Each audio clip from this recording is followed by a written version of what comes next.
I thought signing the mortgage with my wife would be the happiest moment of my life. But within a week, her brother tried to move in. And when I refused, her dad lunged at me in front of the whole family. That moment changed everything. And no one saw what was coming. My name is Daniel Wexler. I'm 33 years old, and I've spent the better part of my life proving I'm more than where I came from. I wasn't born into wealth. I didn't grow up in some tight-knit, always smiling family. I'm just a guy who learned early that if I wanted peace, I'd have to build it myself. Growing up in rural Ohio, we had a small house with peeling paint and a furnace that gave out every winter. My dad left when I was 10. My mom raised me and my sister on her waitressing tips and whatever seasonal work she could get. She did her best, but I learned early not to rely on anyone for anything. I was the kind of kid who got labeled too serious. I always had a job. Mowing lawns by 12, washing dishes by 14, and full-time construction work by the time I was out of high school. College wasn't in the cards. At least, not the traditional way. I went to night school, chipped away at a business degree while working 50-hour weeks. I got certified in real estate finance and started flipping small properties in my mid-20s. It was slow, painfully slow. But I believed in stacking bricks, financially and emotionally, one solid block at a time. That's how I met Melanie. She was sharp, kind, and carried herself like someone who knew what chaos looked like, but refused to be defined by it. We clicked instantly. She was finishing her graduate program in psychology, and I was just stabilizing my first successful property flip. We understood the grind. We shared the same quiet ambition. Not to impress anyone, just to live in peace. 2 years later, we got married in a tiny ceremony with just a few friends, a justice of the peace, and a barely functioning speaker playing our wedding song. No drama, no showy expectations. But marriage is more than two people. And that's where things got complicated. Melanie came from a loud, opinionated family. Her father, Ray, was the kind of man who treated every conversation like a contest. He'd grill you about your income, your job, your 5-year plan, then interrupt halfway through with a story about how he would have done it better. Her brother, Trent, was worse. 30 years old, still living at home, working odd jobs, and constantly scheming some new business venture that never got off the ground. I kept my distance at first. I figured, not my circus, not my monkeys. But when Melanie and I decided to buy our first home together, things shifted. We'd saved aggressively, cut every corner, skipped vacations, and finally found a place we could grow into. It wasn't fancy, but it was ours. Signing that mortgage felt like planting a flag on our future. That night we had dinner with her family to celebrate. I expected a toast, maybe some warm words. Instead, I got a proposal from Ray. And everything began to unravel from there. We were barely 2 bites into dinner when Ray cleared his throat like he was about to deliver a sermon.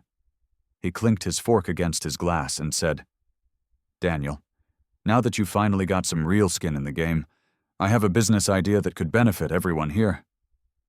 I smiled politely and braced myself. He leaned back in his chair like he was dropping wisdom from the mountaintop. "Why don't you add Trent to the mortgage? That way he can start building credit. You guys have the income to carry it. It's basically free for you. And it gives him a shot at the future." I thought it was a joke. I even laughed. That was my first mistake. Ray's face went cold. "I'm serious."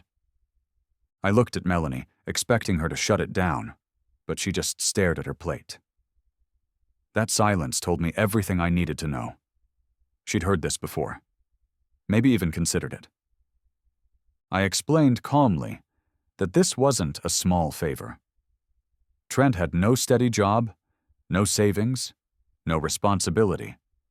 Putting him on the mortgage could tank our credit, not to mention the legal liability. Ray waved it off like I was talking nonsense. You've got your head in spreadsheets, son. I'm talking about family. You're either in or you're out. The table got quiet. Trent leaned forward with that smug, greasy grin of his and said, "So, you're saying I'm not good enough to share in your success?" I kept my voice level. "I'm saying you haven't earned it." That one sentence haunted me for weeks. From that moment on, I became the villain at every family event. Ray would find subtle ways to dig at me, calling me Mr. Numbers, mocking my modest car, hinting that I didn't understand loyalty. At Thanksgiving, he gave a toast to men who build others up, not just themselves. The entire room stared at me. I smiled through clenched teeth. At Christmas, Trent gifted me a cheap calculator with a sticky note that said, "So you can calculate the value of family." It didn't stop there. Melanie started getting pressure, too. Her mom would text her, "I just don't understand why Daniel's being so cold-hearted," or, "Ray's right, this could have been a huge help to your brother." And slowly, it started to wear her down. One night, after another silent dinner at her parents' house, Melanie turned to me and said, "What if we just let him be on it? Not even live with us, just his name." That felt like a punch in the gut. I couldn't believe she was even entertaining it. I told her no, not out of spite, out of principle. You don't reward laziness. You don't tie your future to someone who won't carry their own weight. That was the night her father lost it completely. He stood up, red-faced, fists clenched, and lunged at me right there in his living room. And somehow that moment, that humiliation, set the stage for everything that came next. When Ray lunged at me, I didn't flinch. I didn't move. I just stood there and looked him in the eye.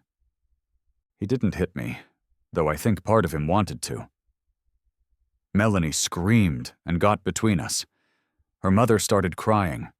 Trent stood there with that useless deer-in-the-headlights look, like he had no idea how we got to this point. Ray kept shouting, about respect, about family, about how I was poisoning his daughter's mind and hoarding what should have been shared wealth. He even called me a parasite in a business suit, which is a wild thing to say to the guy who just bought a house for his daughter. I left before I said something I couldn't take back. We didn't talk to them for weeks after that. The silence was tense, but it was peaceful. Then, one afternoon, Melanie came home with an envelope in her hand and tears in her eyes. "Ray sent this," she said. It was a notarized letter, yes, a notarized letter, saying that if I wouldn't add Trent to the mortgage, they were revoking all family support, including any future visits, events, or communication, basically disowning her from marrying me. I looked at Melanie. "Is this what you want?" She shook her head and said something I'll never forget. "I want to be free of this." So we made a decision. A hard one. We cut them off completely. We changed our numbers. We asked our realtor friend to list the house again, even though we'd just moved in. And 3 months later, we bought another property, this time in both our names, in a different state, no strings attached. Then I did something no one expected. I invited everyone, from her side of the family to our housewarming party. Yes, even Ray and Trent. I wanted them to see.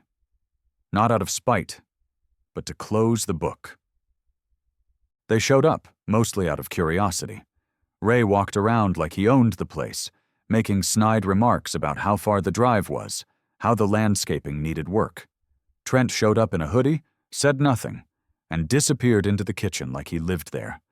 Then I gathered everyone on the back patio and raised a glass. "I want to thank you all for coming," I said. "This house represents something important to Melanie and me. Not money, not status, boundaries. It's our commitment to earning what we have and protecting it." Then I turned to Ray and said it clearly, for everyone to hear. I didn't add Trent to the mortgage, but I did something better. I pulled a thin folder from under the table and handed it to Melanie. She opened it, gasped, and covered her mouth. It was the deed, in her name, not shared. Heron, a gift, a message, a truth. Ray stood frozen. Trent finally spoke. "Wait, you gave it to her?" I looked him dead in the eye. "You were right, Trent. You don't get success handed to you. You earn it, and she has." The silence was electric. For the first time ever, Ray didn't have anything to say. The silence after I handed Melanie that deed lasted all of 5 seconds. Then Ray muttered something about dramatic stunts and stormed off the patio without saying another word. He didn't even look at his daughter. Trent followed, confused, still half processing the fact that we'd flipped the script without ever giving him a say. Everyone else at the party just stood there, stunned. A few of Melanie's cousins gave her a hug. One aunt whispered, "Good for you." But mostly it was awkward silence, the kind that settles over a room when the truth finally cuts through the noise. After they left, Melanie and I just sat together in the backyard under the string lights we'd hung ourselves 2 nights before. We didn't talk much. We didn't need to. For the first time in a long time, we weren't being pulled in opposite directions. She looked at me and said, "You didn't have to do that." "I know," I told her, "but I wanted you to feel ownership, not just of this place, but of your peace, of your future." She started crying, not the loud kind, but the quiet release that comes after years of swallowing other people's demands. Here's what most people don't understand about emotional manipulation.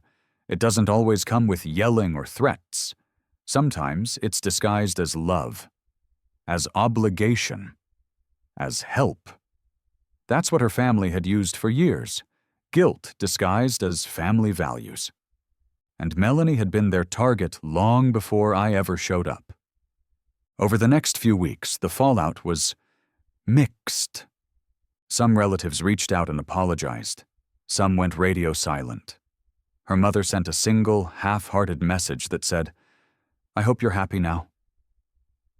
We were, but it took work. We started therapy, not because our marriage was broken, but because we wanted to understand how deeply family conditioning had shaped us. Melanie learned how to set firmer boundaries, how to say no without apology. I learned how to listen without trying to fix everything. And Trent? Well, a few months later, we heard from a mutual friend that he'd tried to start yet another startup with a guy he met at the gym. It failed, obviously, but I didn't feel any satisfaction from that. Honestly, I felt pity. Trent never had to learn to stand on his own, and now the world was teaching him the hard way. As for Ray, we haven't spoken since that night. Melanie doesn't miss him, and truthfully, neither do I. There's this myth that family is sacred no matter what, but that's only half true. Healthy family is sacred. Toxic family? That's just a generational curse waiting for someone to break it. Melanie and I didn't set out to start a war. We just wanted a quiet life, a fair shot, and a roof we could call our own. Turns out standing up for those things makes you the villain in some people's stories. But sometimes, that's the only way to become the hero in your own. It's been a year since that night. Our new home is quieter. Not because it's far from people, but because there's no more drama echoing through the walls. No more second-guessing every family dinner or bracing for sideways comments that chip away at your sense of self. Just peace and work and love that feels mutual, not conditional. Sometimes people ask me if I regret it, cutting off family, making such a bold move, losing connection. Here's the thing.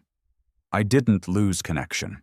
I chose connection with my wife, with our future, with a life built on mutual respect instead of manipulation. That's not loss. That's clarity. And it took me over 30 years to learn this.